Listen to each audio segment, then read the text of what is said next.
Good morning, dear parents. Good morning, dear students. I'm Miss Kelly, and today I'm going to explain you some theoretical reference to understand and develop guide number 2 of mathematics for second grade. Okay, our first topic is sets. What is a set? A set is a group of elements that we put together in a Venn diagram.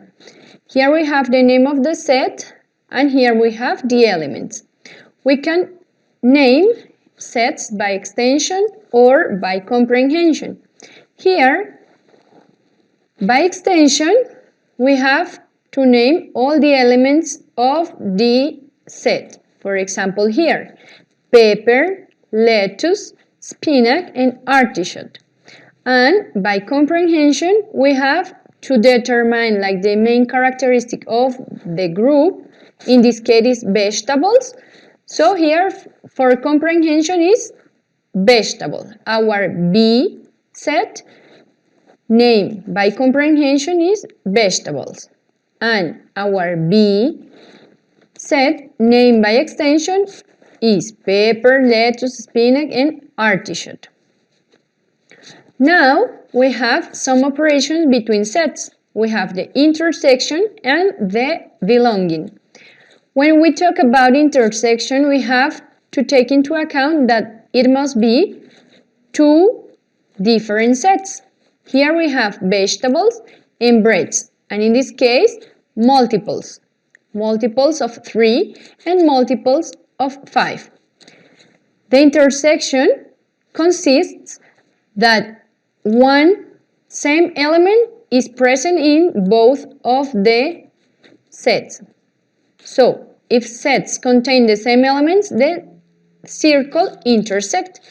So we put it here together because the hamburger is in vegetables and in breads in this case.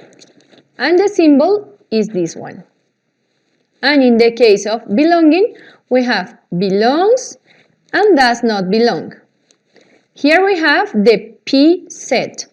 There is a set of pairs.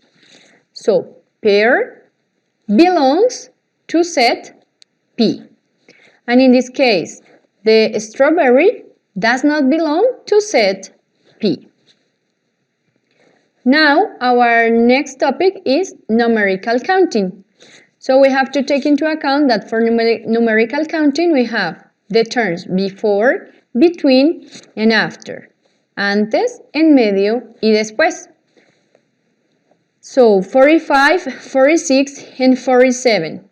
Here we have the number that goes before, the number that goes between, and the number that goes after. Aquí en cuanto al conteo numérico tenemos que tener en cuenta tres términos importantes, antes, en medio y después.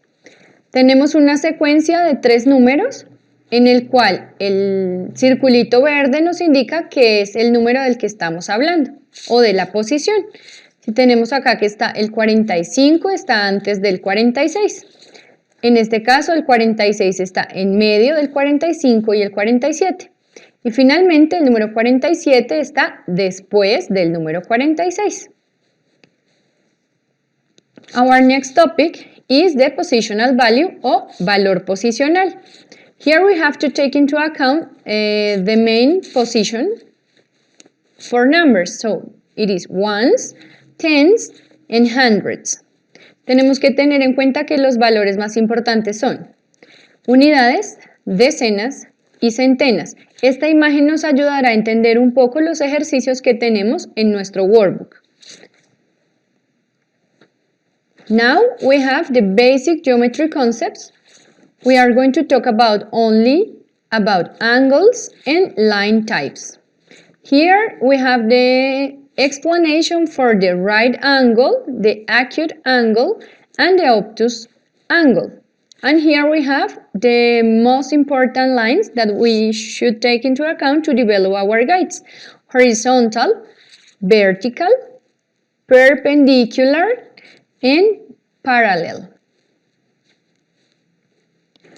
And this is the same image that we watched in the last video because we have to take into account for the development of second guide the flat shapes and the solid shapes. Como les decía, vamos a tener en cuenta también para el desarrollo de esta guía tanto las figuras sólidas como las figuras planas. I hope you have enjoyed this video and thank you for watching.